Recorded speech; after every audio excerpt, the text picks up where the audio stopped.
Oke pemirsa, kembali lagi di Hidup Sehat bersama Dr. Ekles. Nah pemirsa, siapa di sini yang lebih banyak menyita waktunya lihat media sosial daripada kerja? Ayo jawab.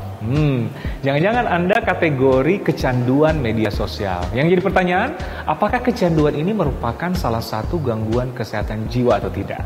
Nah, saya tidak sendiri, saya bersama dengan expertnya nih, Dr. Iren, spesialis kedokteran jiwa. Apa kabar, dokter?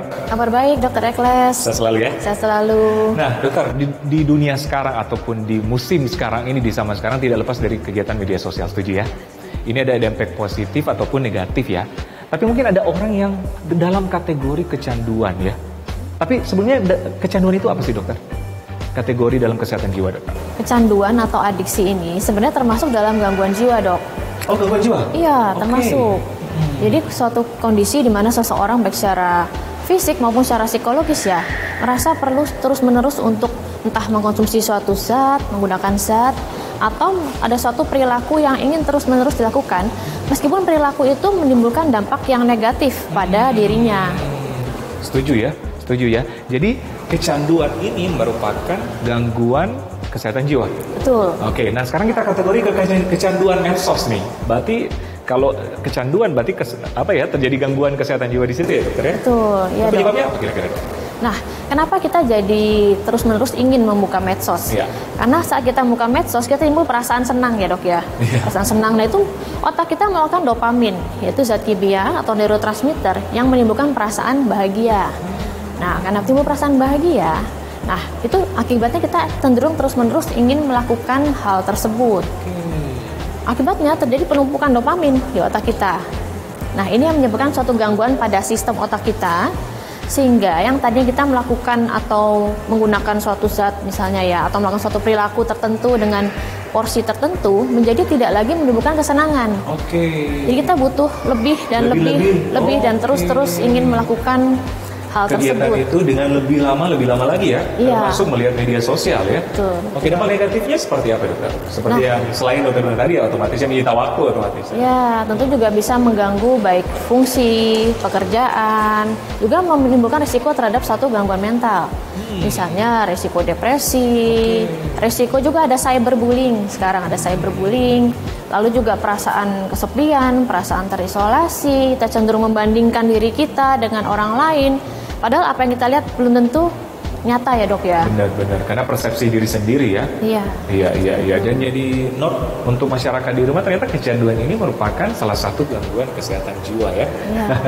Dokter, itu kan secara umum ya. Kalau untuk anak-anak gimana, dok? Nah, kalau anak-anak ya, dok ya, terutama pada mereka yang belum bisa bicara, itu bisa meningkatkan risiko untuk speech delay.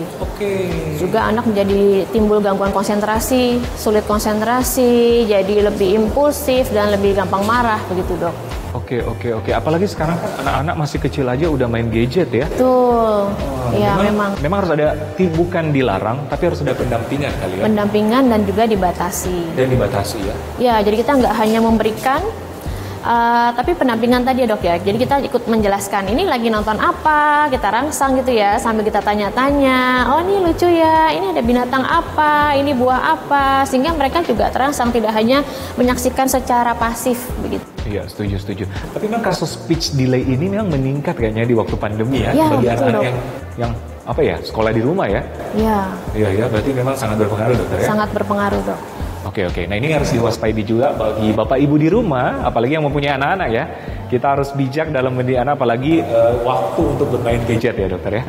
Oke, nah gejala awal yang bisa kita lihat kalau kita kecanduan gadget seperti apa sih, dok? Gelisah, dok. Jadi kita gelisah ingin terus-menerus membuka gadget, ya.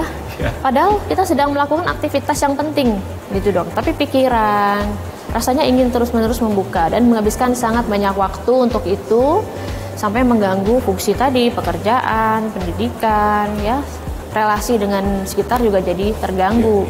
Iya. Jadi kayak ada dunia sendiri ya, dok? Iya, begitu. Padahal kita jadinya malah menjauhkan dari orang yang ada secara fisik dekat dengan kita. Setuju. Dokter, usia yang rentan untuk kecanduan medsos ini usia berapa, dok? Sebenarnya semua usia bisa terkena ya dok ya, tapi terutama usia produktif. Karena usia produktif kita sangat butuh saat ini ya dok ya untuk gadget.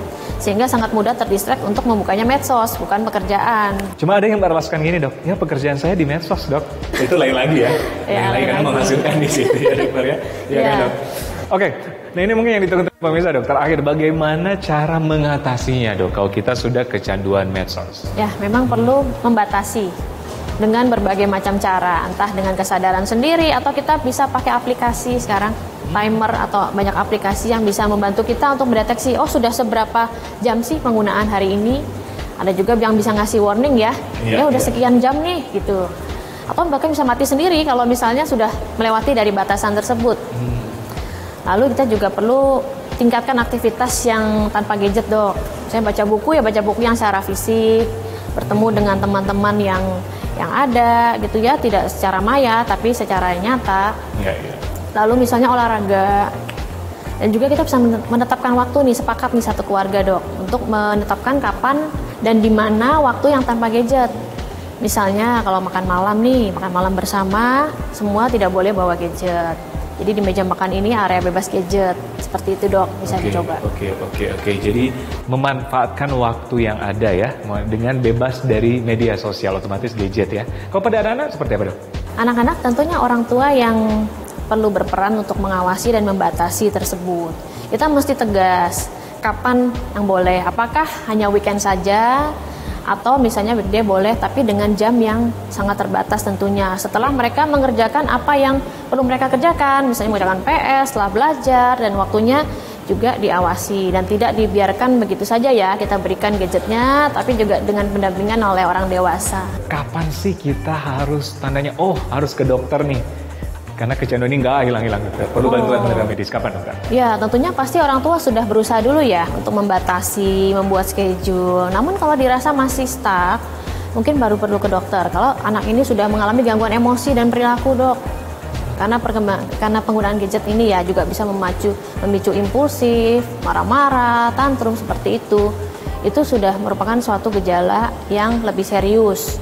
Juga kalau performa anak di sekolah misalnya sudah mulai menurun, maupun pada orang dewasa ya, performa di kantornya misalnya juga mulai menurun, ada teguran, bahkan mengganggu aktivitas yang penting sehari-hari seperti tidur, mengganggu kesehatan fisik gitu ya. Dan kita jadi abai terhadap sekitar, baik pada keluarga, pasangan, pekerjaan kita. Nah itu satu hal yang lebih serius dan kita perlu mencari bantuan. Oke. Pada intinya sudah mengganggu aktivitas sehari-hari kita ya. Betul. Apalagi mengganggu produktivitas. Ya. Tandanya harus ke dokter ya. Pemirsa, bukan kita melarang menggunakan media sosial, tapi bijak dalam menggunakan media sosial. Nah, tetap bersama kami di Hidup Sehat bersama Dr. Ekles setelah yang satu ini.